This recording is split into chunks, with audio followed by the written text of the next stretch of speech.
Right, so this is the big one. Now we're going to talk about the Nameless. So the Nameless, a brand new faction. Everyone, I think, is really excited about these. They've been in Dreadball, they're a little bit gimmicky in Dreadball, and obviously it's a single team. And then they were in Star Saga, so that was one of the add-ons, expansions, was to have some Star Saga. Technically been in Deadzone since the beginning of Project Oberon. Oh, true, yeah, there was a Merc, wasn't there, right at the beginning? And may see him making a recurrence, let's see. But the Nameless are here, and they are pretty scary. So as we said before in the other videos sort of generally covering this, they're sort of a Cthulhu, Aquatic-esque sort of faction. They're not, the fluff actually is that they're not sort of antagonistic, they're quite peaceful. But there are a whole bunch of religious sects. Militant factions within. Yeah, so militant factions within, and one of those seems to be coming to the fore now, pushing back against GCPS encroachment. And that will be a key part of what goes into the summer campaign, actually. That will form the basis of why the campaign is set where it is, and will help the trajectory of that over time, which will, again, like the Kings of War one last year, will lead to some changes in the whole sort of Warpath universe fluff. And we've killed the Brotherhood off in Deadzone. That was for you, Kev. That was for you, Kev. So yeah, the Nameless, they are a very interesting faction. We did quite a lot of playtesting with them, and they've been incredibly fun to playtest and try new and different things out. And there are some, obviously all the models are new, but there are some new abilities there as well, which again I hope people will like. If you've got Star Saga, you will have a lot of the models coming to you that are in the Nameless faction. But only if you did back the Kickstarter. Only if you back the Kickstarter. I was an idiot and didn't. Ronnie Renton, get on it and just upgrade me. So, if you back the Kickstarter, and the expansions particularly of the Kickstarter actually, then you'll get lots of Nameless. But you won't have a full Deadzone faction. You'll have a playable Deadzone faction for sure, but not a full one, because when we started looking at trying to move these into a Deadzone faction, we realised that there weren't really enough choices for a full Deadzone faction. It usually has about 12 different types. And so there are some brand new models just for Deadzone, which are here for your viewing pleasure.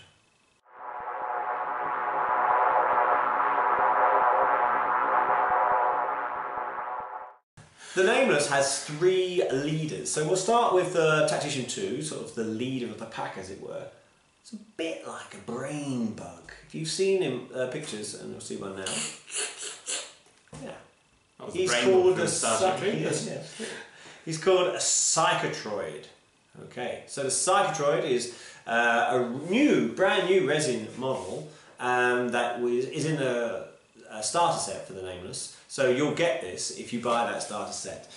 You won't get it if you're just a backer to the Star Saga Kickstarter, because it's not in there. One of the new ones we made. And he is a psychic model. He's Tactician 2. He's not got a brilliant stat profile, but he's not there for that. He's there to use his psychic ability to do what? Psychic suppression. Dun dun dun. So, like a best burst psychic power going. But because it's psychic, what does you it don't need line of sight. Absolutely, that's immense, isn't it? That is immense. You can just pin a whole cube the other side of a wall, keep your guy tucked away. I mean, 4 cubes away, and they're pinned, and you don't even have to see them. And he's got a really smart splat as well. His splat is that he can move another model, as long as it's not a construct or a vehicle, it has to have some sort of biological brain component. And he can induce fear in that. It's called an aura of dread. And you can push that model anywhere 1 cube. You can push him towards you, you can push him away, you can push him off buildings, you can push him into combat. So that's pretty immense, that you can make an enemy model move away or at your discretion, basically, wherever you want to do it. So he is pretty darn good. He also has Resilient 2. So Resilient is a new ability, a bit like Weight of Fire and Friends used to do for shooting and for fighting. Resilient allows you to re-roll a failed survive roll. So that's pretty cool. It keeps your model in the game for much longer than you might otherwise have been. He's only got a survival of 6, so people see him and think he's a bit bobbins, but he's got resilience 2. It's actually not that good. Yeah. Not that bad, sorry. Yeah, not that bad at all. So he is the sort of the big head honcho really of the leaders, but there are 2 others. So who else have we got? We've got the Fear. I don't know why I bring them on, honestly. But here's the Fear. So the Fear is a Kickstarter exclusive model actually. So you won't be able to purchase him. But you can get him with Mantic points. Yay, remember them? They're back. So Mantic points, yeah, so you can get him with Mantic points. He's Tactician 1, he is your shooty option. So he's got this shoulder mounted phaser, he's got long gribbly arms, and he's got a shoot stat of 4. He's got long gribbly arms, is that what we put as his weapon? Well, you know, it's fine. His ability is that he can add, his splat is that you can add stealthy and resilient 1 to any model in your faction. So that's a way of keeping them alive, obviously, and you could synergise that quite well with some of the close combat bits that come with the faction. So the final leader for the Nameless is the Blight. So he is the close combat version. He's very good. Yeah, so he is quite big, quite strong, fights on a 4. Quite good in combat. So you've got a shooty 1, a psychic 1, and a close combat 1. And he's purchasable sort of separately as an individual add-on. But the best thing about him is his splat. Oh, his splat's so good. What's his splat, Ross? Basically gives you troops flamer. Yeah, it's got caustic spittle. Okay, so your model can use as a special action, can make a, I think it's an R2, it burns attack basically. So like a flame, like you said. And even if you can't shoot, you can use it on the model, they just become shoot 7. Yeah, so shoot 7 is terrible, but it's not impossible. It's worth a try because as with most of the it burns weapon, you get the direct hit obviously from how many successes you get. But as long as you get 1, actually the next activation is where it really counts, where that fire sort of kicks in on the AP 1/4 pluses, because you might not have damaged him on the first one, but as long as you set fire to him, actually you're more likely to kill him the next round when he activates. So adding that to some, normal cruddy troop or something like that is really, really powerful. And their troops are cruddy. Yeah. Well, on that, let's talk about the But troops. hang on, let's move on. What about him? He is a beast in combat. Yeah. He's size 2, survives on a 4, has 1 armour, has resilience 1, and he's tough. Is he tough? He's tough. He only wrote him. He's got frenzy. He's got frenzy. It's really good, isn't he? He hasn't got frenzy. Oh, here he has, because his weapon, he's got frenzy with AP2. With AP2? What? Who wrote this craziness? He's brilliant.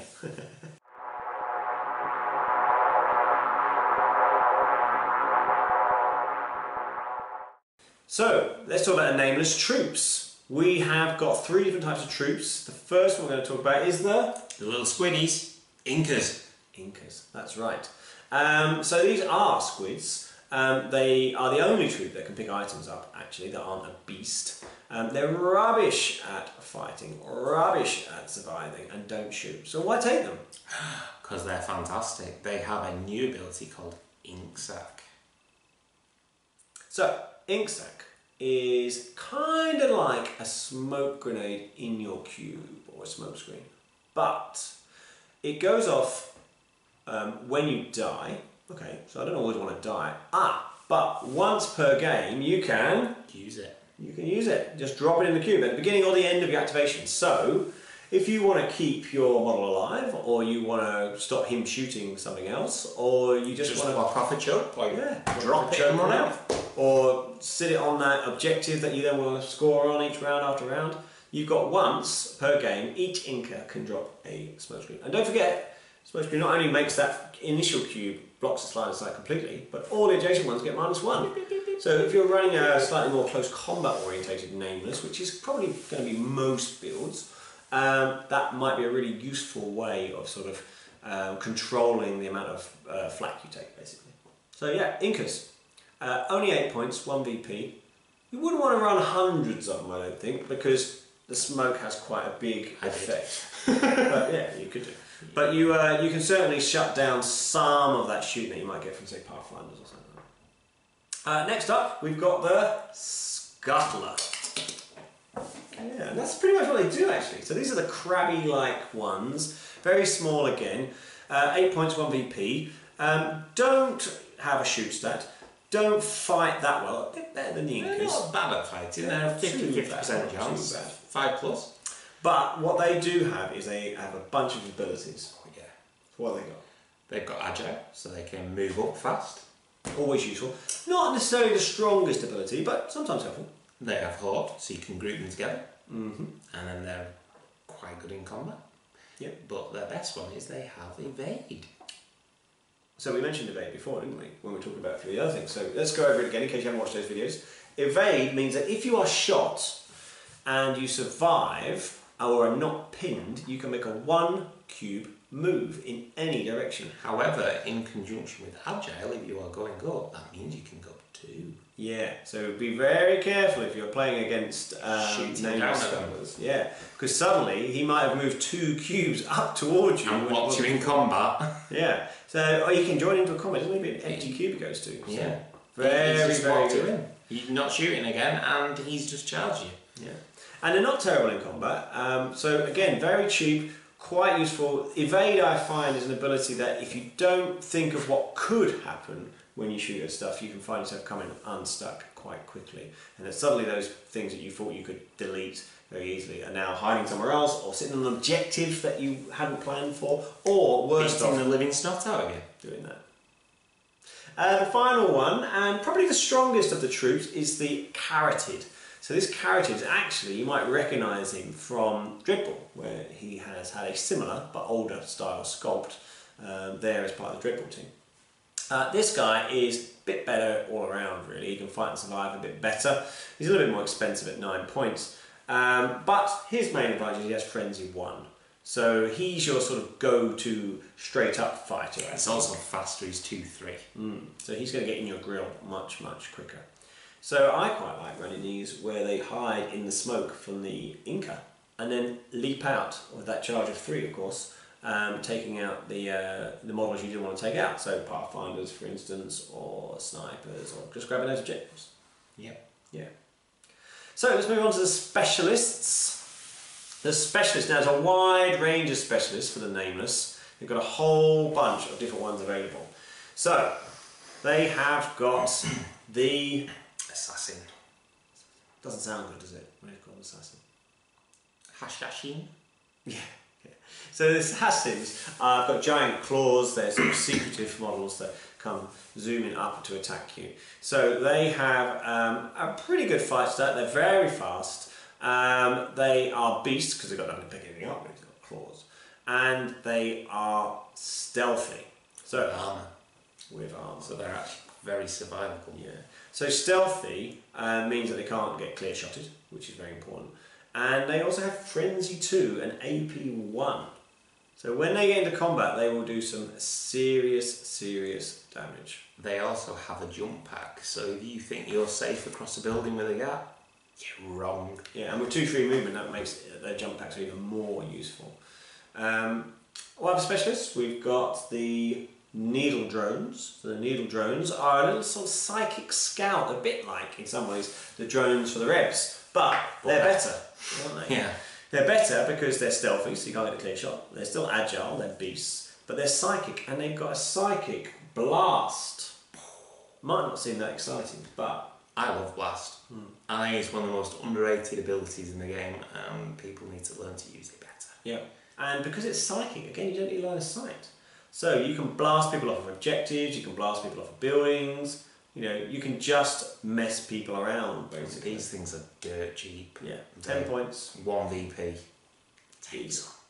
And I think you get 4 in the starter set. So, you know, you might not want to run all 4, but, you know, it certainly gives you a good choice of using a bunch of them. But with movement 2-3 and a blast psychic weapon, they can mess about with your opponent somewhat rotten. Yeah, and grab those objectives at the same time. Yeah. Next up on specialists is the Gunslinger. That's right, the Gunslinger. So the Gunslinger, he's a pretty sort of average humanoid type Nameless who can just sort of shoot these pistols. So they're short range. They don't seem very exciting, do they? They've got way to fire 1, but that's all. But what is the cool thing about them? He's got a special ability called tricyclic shard, is it now? Triclinic. It used to be harmonic shard, but he changed it. That wasn't me. Triclinic shards. So triclinic shards, what do they do? They're brilliant. They're basically like a tag rifle, except instead of tagging you for shooting, they tag you for combat, and it's for the entire game. So the whole game, you say, Ross? The whole game. So your opponent is then going to have an extra dice against him if he survives, and it's potential damage. You don't even have to wound it. Yeah, and potential damage obviously means that tough doesn't count as well. Armour doesn't count. Yep. So you can tag those striders, those teratons. And then charging with horde creatures, etc. Yep. So you might think, oh, it's a bit overpowered because it lasts the whole game. Well, yeah, it's not overpowered because you can only do it once. And actually, you couldn't synergise it to do it once per round for melee. It'd be far too difficult to sort of coordinate that. So tagging things early and lining them up essentially sort of with like a homing beacon for your other models to come and tag them is a very powerful play. But I think you'll find it's not too powerful. You generally find that if you do manage to tag them with it, your opponent moves them, so they're never going to get in combat. Yeah. But that does mess about with your opponent's plans. Yeah, of course. So let's. Oh, hang on. The next specialist is the Terror.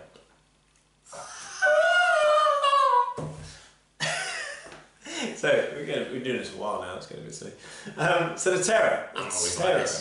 Yeah. So the Terror is like a mini boss in Star Saga. Okay, that's where he comes from. And he's a pretty nasty looking gribbly. He's a bit like a carotid actually in style, with a big sort of crab-like sort of claws hanging from the ceiling sort of thing, crawling in the dark sort of thing. But he is quite fun because he can move quite fast and he can fight quite well. And he's size 2, so he's quite survivable. Yeah, and he also is good in combat with Frenzy and AP. He's stealthy, so you can't get clear-shotted. He's agile. You'll see that's a theme coming out, isn't it? So there's a theme of stealthy, agile and resilient, which he also has, so re-rolling your save. So that is the thread, that's the USP, I guess, isn't it, of the Nameless, is that they're hard to kill from that point of view, that you get to re-roll dice. They're not necessarily hard to kill because they've got amazing survive rolls, like Marauders have. They don't have amazing, they have average at best. Yeah. And a lot of them are actually below average, it's just that they're resilient. So it takes off some of those abilities for you to get clear shots, obviously, and also allows them to re-roll, so there's a chance of 8s as well. So, but that is a key sort of theme through the Nameless. So the Terror is another quite fun model that that is in the Nameless list, and so we hope you like him. So the next up is the Ogre. You didn't need to say that. I was just pointing at you because you are an ogre. But you're just jealous because I'm normal size and you're a midget. So, the Ogre, yeah. So what is the Ogre? The Ogre is a gorilla. He's a beast. He's basically a walking crab. Yeah, he's huge. And he's got big, huge armoured carapace, massive claws, so he's very good in combat. And really quite tough to kill because he's got armour 2, but he's also got something else. He's got Defender Shield. A Defender Shield on a crab? Yeah, because basically the idea is, like in a campaign, if you kill him, you rip his carapace off and you can use his carapace as a Defender Shield. How cool is that? And obviously because Defender Shield, it actually gives a point of armour to everybody else in the cube. Now he is size 3, so that's only one other person, but if somehow someone does manage to kill him, people can pick it up. Yeah. He fights on a 3, he is immense. He's basically like a Strider or Aberration, effectively. Not quite as big, but he's a very, very tough cookie. Completely close combat orientated. He is solid. Yeah. So he ain't moving. No blasting around. And he's got another new ability. He has. What's that, Ross? Tenacious. What's that, Andy? I can't remember. So tenacious means that if you want to break away, if you want to move out of the cube when you're in combat with him, you roll 1 less dice. Ouch. It's been used to very good effect in playtesting. So, if you're now a Strider, say, and you think, just walk out the cube. Don't worry. No problem. You'll be walking out, surviving on 4s. He's fighting you on 3s. And he's got AP too? And you're only rolling 2 dice. Well, 3 because you're bigger. 3 because you're bigger. Yeah. And he's rolling at least 3, maybe more. So. Because he's usually got someone with him. And if someone, say, with Horde, it's going to make no difference. Just testing you. Someone with him. But yeah, the Ogre, really, really good model. But if it's tagged with these shards. Oh yeah, don't forget those. The Gunslinger. Or the Gunslinger. He tags people, but he's got very short range, isn't he? Yeah, it's only like range 3. Maybe if you could maybe have some sort of... Be nice, wouldn't it? Like a Rifleman, maybe? A Rifleman. That's the next Nameless specialist. So yeah, the Rifleman. So the Rifleman is essentially the same as the Gunslinger, but has a rifle with range 10.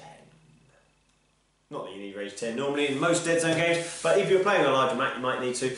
And so he's quite good. He also gets Resilient 1 as well, so he's a little bit more survivable.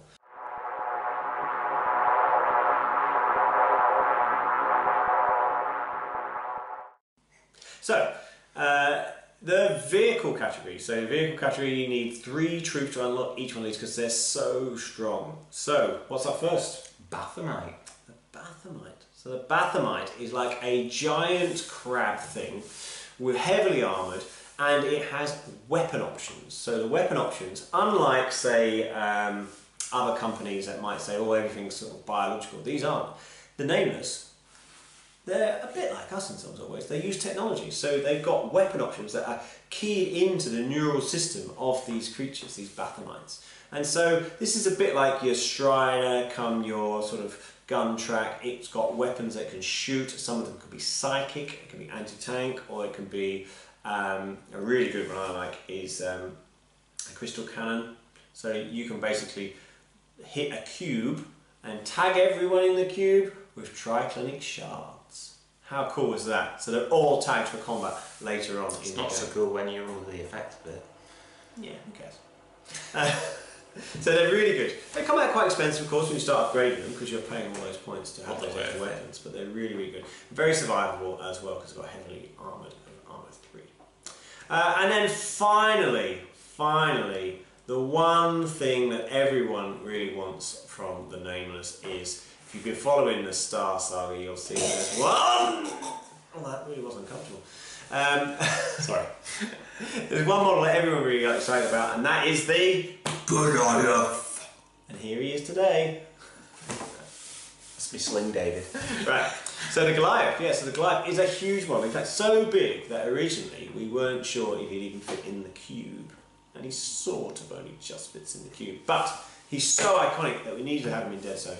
So he really is an absolute beast as well. He's huge, he's very survivable, he's got tough, he's got armour, he's got tentacles coming everywhere. Tentacles galore, but tentacles play into an ability. Yeah, and that ability is a brand new one, unique to him, actually. Lock, stock, and... no, it's Snatch.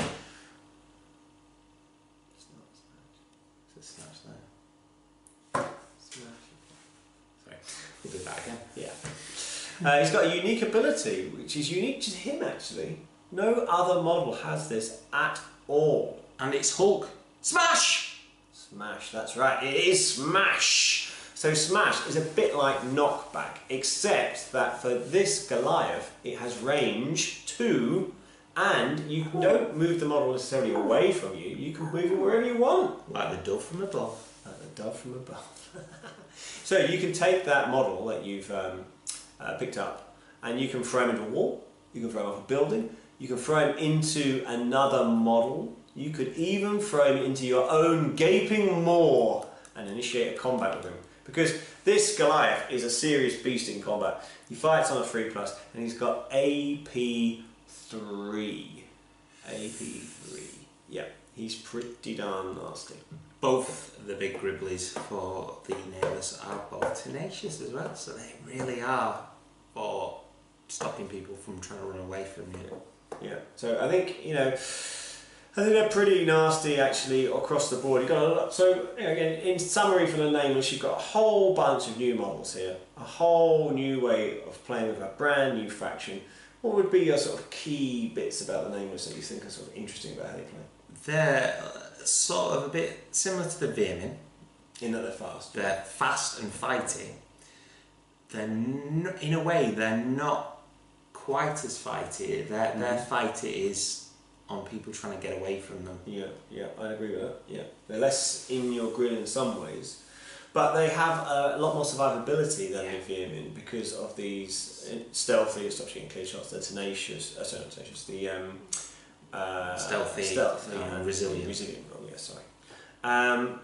And they've got quite a bit of armour, quite a few big options, and they've got lots of tricks. Yeah, and unlike the Vermin as well, they've got these triclinic shards, which means that their combat could be a bit more effective, and they've got more options for sort of area effects and so on by using the Bathamite to blast things as well. So the Incas for smoking. And the Incas smoking. So there's a lot of range in here, a lot of different ways to play them. I think you could make 4 or 5 effective builds and none of them be identical. So remember, kids, don't smoke ink instead. Well, on that note, I hope you enjoy the Nameless, because we've certainly had a lot of fun playtesting them and designing them. I think they're going to be a fun faction that sees a lot of play over the summer and beyond. A lot of psychic makes them a very different way to play to everyone else. Yeah. So, enjoy them. They are amazing. The models are great. The rules are even better. No. They're a great faction to play. And I think they're really going to change up how people play Deadzone. Yeah. Bye guys. Bye guys.